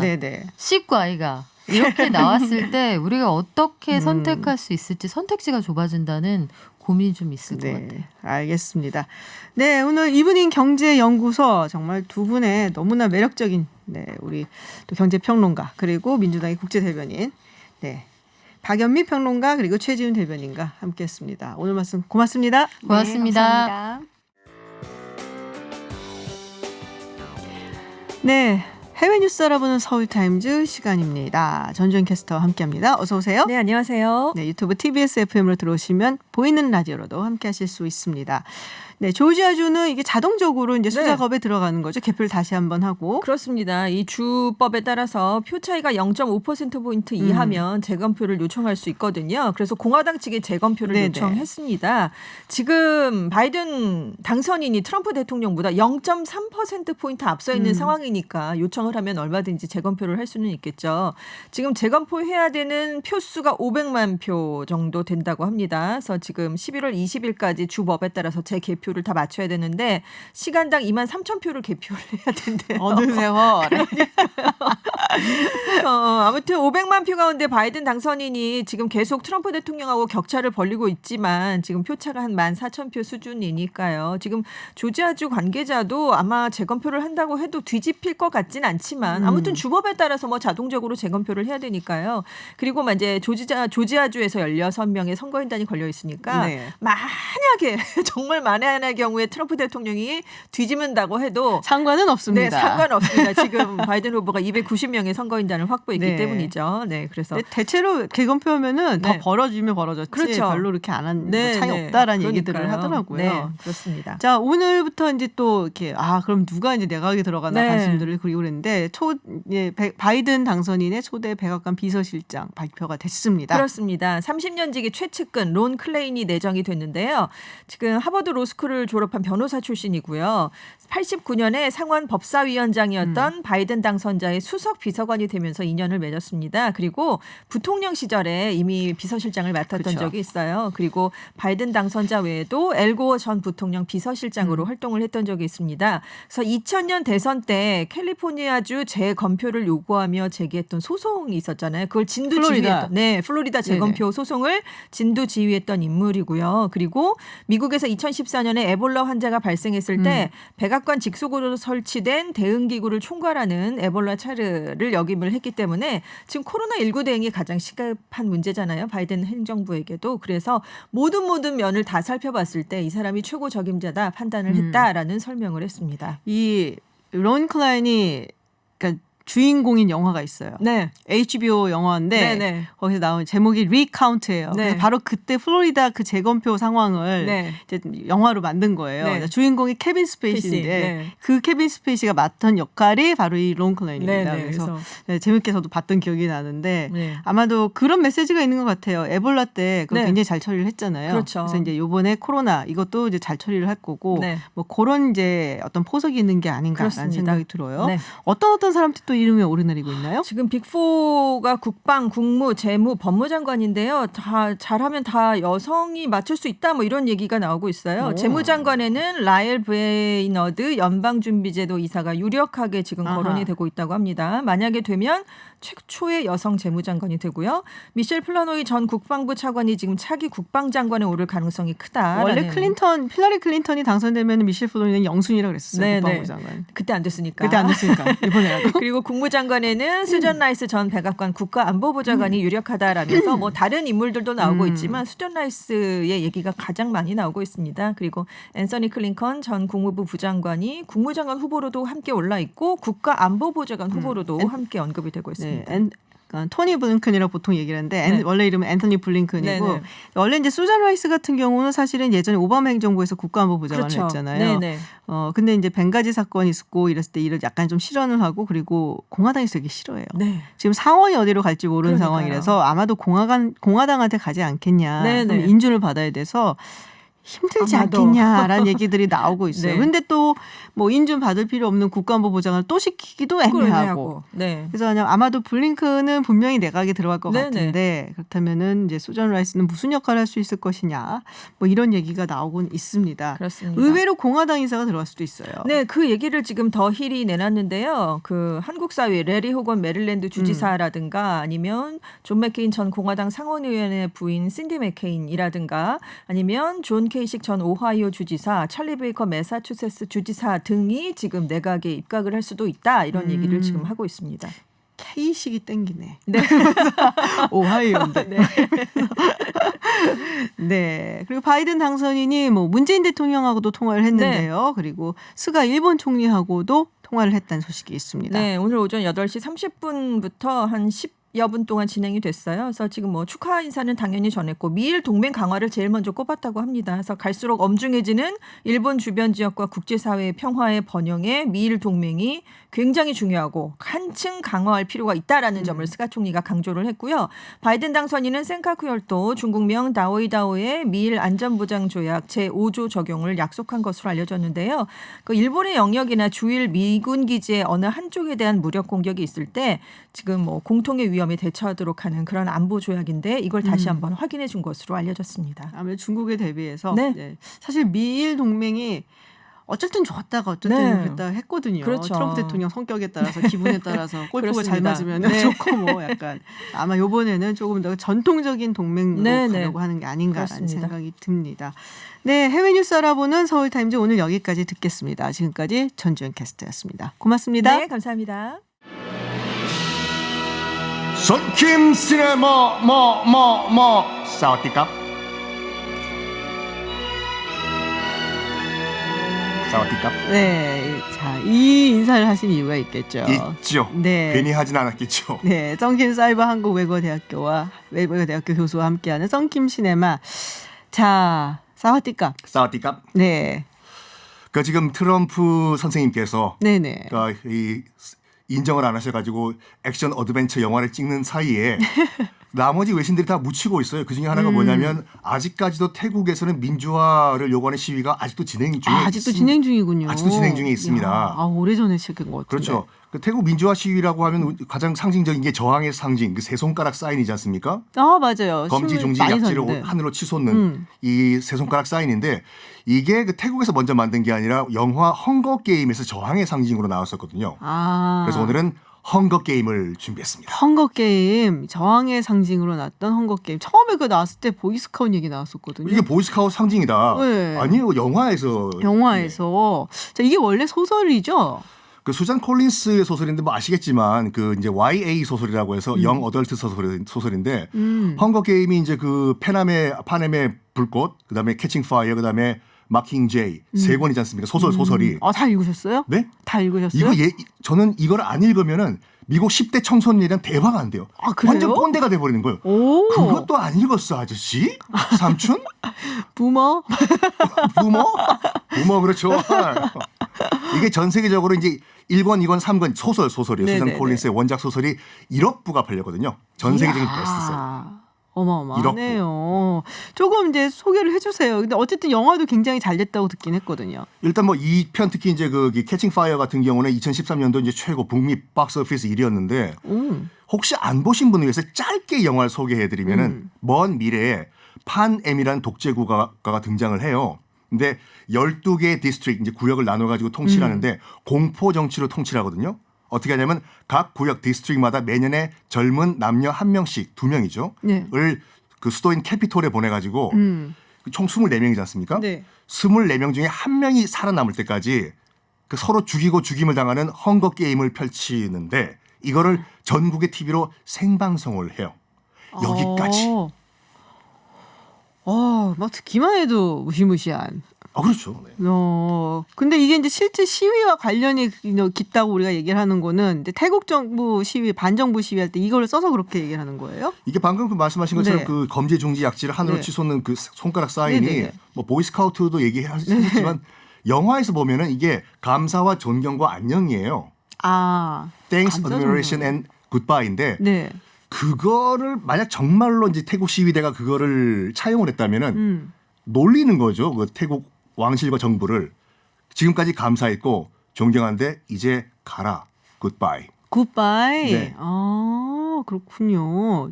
전 사실은 이제 첫 번째 것만 봤어요. 한 10년 됐죠 벌써. 네, 그러니까 첫 번째 것만 봤는데 제니퍼 로렌스 나오는 영화. 제니퍼 로렌스가 이거 그 첫 번째 캐스팅 그 제안 받고 한 이틀 동안 고민했다고 하죠. 왜요? 네? 왜요?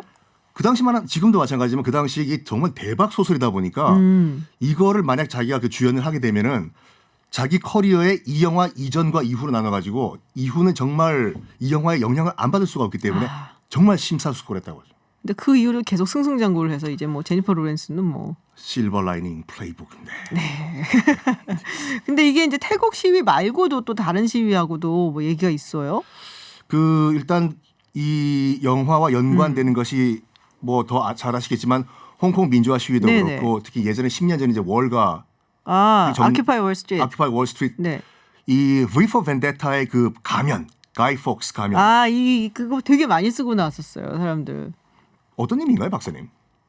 이게 가이 폭스는 그거죠. 그 제임스 1세 시대인가요? 카톨릭 교도였는데 이제 그러니까 뭐라고 종교의 자유 뭐 이런 거 이야기를 하면서 이제 사실은 이제 왕조를 전복시키려고 했던 반역자죠. 왕을 폭사시키려고 했죠. 네, 죽이려고 했죠.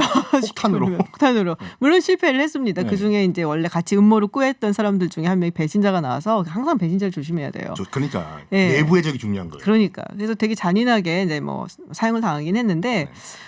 그래서 어떻게 보면은 사실 이 영국 사람들한테는 전통적으로 예전까지는 좀 뭔가 좀 그 사회나 세계나 이런 걸 뒤집어 엎으려고 했었던 이제 약간 몽상가이면서 무식한 좀 뭐 잔혹한 뭐 난폭한 뭐라고 약간 좀 이상한 그런 위얼드한 이미지로 이렇게 지켜졌는데 영국 싫어하는 나라 많잖아요. 많죠. 스코틀랜드라든지 뭐 아일랜드라든지 아일랜드 등등등 그리고 뭐 가끔가다 미국도 안 좋아게 뭐 약간 무시해서 얘기하고 싶어하고 그래서 약간 좀 추앙된 면이 좀 있기는 해요.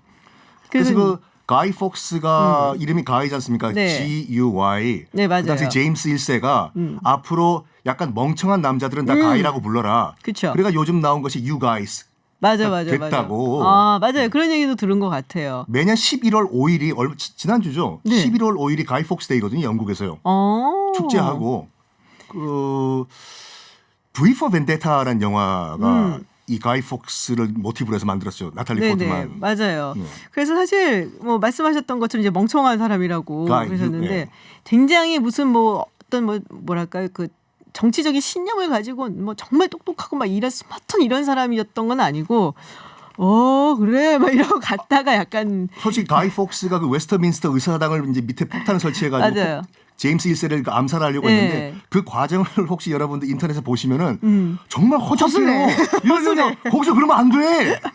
제가 타임머신 타고 가서 말리고 싶은데. 맞아요. 네. 예, 그것 때문에 그 이제 국왕이 와서 이제 연설하고 미스터 의회 와갖고 연설하고 이런 게 있잖아요. 행사가 있고 하면은 지금도 지하실 가서 검색을 해요. 그러니까. 예, 근데 이제 그거는 뭐 지금이야 뭐 폭탄 있고 이런 것 때문에 하는 게 아니고 영국 사람들이 그런 거 되게 좋아하잖아요. 뭐 뭐요? 예전에 한번 그런 거 있으면은 그러니까. 전통으로 만들어서 아무 의미 없는데도 네. 막 하고 뭐 이런 거. 예를 들면은 뭐 영국 여왕 가서 의회에서 연설하면은 이제 하원 한 명 데려다 놓고 버킹엄 팰러스에다가 네. 인질처럼 뭐 이런 거, 뭐 그런 거 되게 좋아하는데 아직도 그래서 지하실을 이렇게 조금 막 검색을 한다. 뭐 이런 얘기가 있더라고요. 아까 말씀 못 드렸는데 그 태국에서 왜 지금 시위가 민주화 요구 시위가 일어나냐? 그 시위대의 그 요구 사항이 두 개지 않습니까?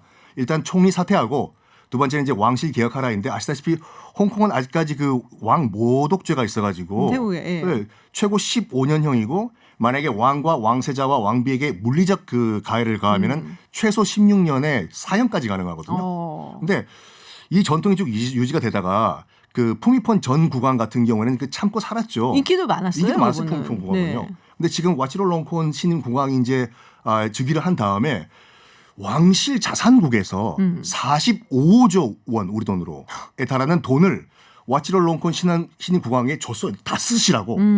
이게 이제 폭발한 것이 이제 올해 코로나가 터지면서 아하. 관광업이 망했잖아요, 태국이요. 그러면 치명적이죠. 그렇죠. 태국 국민들이 우리는 이렇게 못 사는데 당신은 45조 가지고 무엇을 하는가?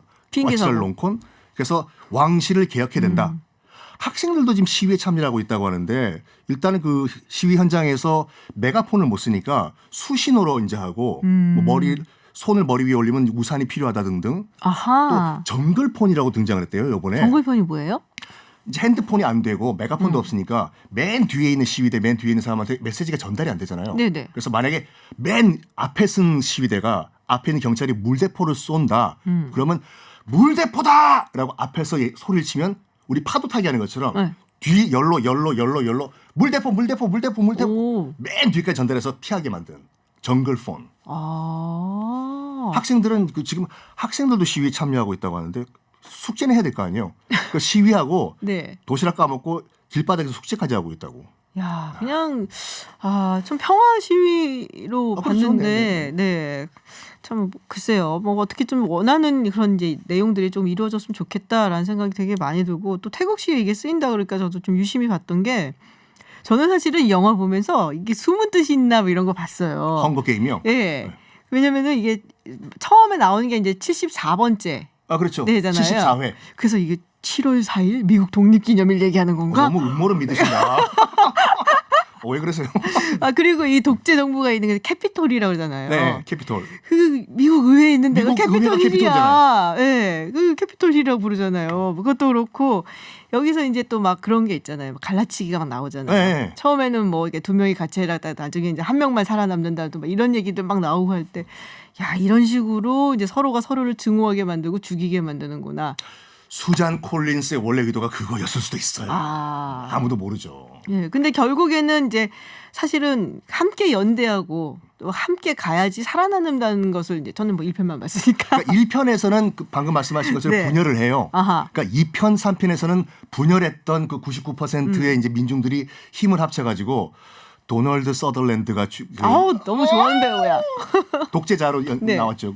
그 스노우 대통령이라고. 형 아들보다 훨씬 멋있어. 아빠가 멋있어요. 아빠가 훨씬 멋있어. 키퍼 서덜랜드 저리 가요. 네. 하여간 이 민중들이 힘을 합쳐가지고 결국엔 독재 정권을 무너뜨린다라는 결론이 나오죠. 시리즈 마지막엔. 아직 못 봤었는데 알려주셔서 감사합니다. 마음 놓고 봐야 마음 놓고 볼 수 있어요. 그런 얘기 들으면. 근데 사실 그 부분도 저는 굉장히 인상적이었던 게 그 처음에 이렇게 뽑잖아요. 네. 누가 가야 되는지. 근데 거기서 이렇게 나이 따라서 좀 더 많이 그 자기 이름을 거기다 적어 넣고 그리고 거기다 이제 적어 넣으면은 그 숫자대로 이렇게 좀 먹을 걸 주잖아요. 그렇죠. 그러니까 배가 고프니까는 막 많이 넣잖아요. 막 40개 이상씩 또 넣고 막. 이게 사실은 우리 사회의 빈곤층이 겪어야 되는 게 아닌가. 죽을 수도 있는 상황에서 그럼에도 불구하고 빵을 얻기 위해서. 먹자. 그러니까. 네. 그래서 이게 와 어떻게 보면은 그 정말 잔혹한 정글 같은 자본주의 사회를 의미한다는 느낌도 되게 많이 들었어요. 그러면서도 가슴이 아픈 것이 원래는 제니퍼 로렌스가 선발돼서 가는 게 아니었어요. 맞아요. 여동생이 선발됐는데 여동생이 가면 죽을 게 뻔하거든요. 그쵸. 그래서 어린 너는 오래 살아라. 언니인 내가 먼저 죽을게 해서 자발적으로 그 정글에 들어가 버린 거죠. 자, 우리 그러면 썬킴 교수님께서는 오늘의 이 헝거 게임 보시고 한마디로 뭔가 좀 정의를 해주신다면 그 V4 벤데타의 그 기억에 남는 대사가 이거거든요. 그 이제 그 V라는 그 주인공 죽으면서 하는 말이 국민이 정부를 무서워하면 안 된다. 정부가 국민을 무서워해야 된다. 아하. 그게 마지막 유언으로 죽죠. 그 말씀으로 오늘 썬킴 시네마의 헝거 게임과 V4 벤데타를 그리고 마지막으로 네. 라떼리 싸울까? 태국어로 좋은 저녁 되십시오. 아 멋있습니다. 한 번만 더 해주세요. 라떼리 싸울까? 아 감사합니다. 지금 청취자분들도 문자 보내주셨는데요. 1750번님 직접 본 제니퍼 로렌스가 나오는 영화입니다. 그래서 시리즈 영화 중 유일하게 전부 다 봤다고 하셨고요. 또 2455번님께서 2편이 더 재밌다고 2편 제가 꼭 볼게요. 전 1편만 봤었거든요. 꼭 보세요. 네. 네, 꼭 보도록 하겠습니다. 네, 오늘도 즐겁게 썬킴 시네마 이번 주 영화 헝거 게임 썬킴 교수님과 함께했습니다. 다음 주에도 부탁드릴게요. 네, 감사합니다. 맞습니다. 네, 김지윤의 이브닝쇼 오늘 준비한 내용은 여기까지입니다. 저희는 내일도 6시 10분에 여러분을 기다리겠습니다. 지금까지 김지윤이었습니다.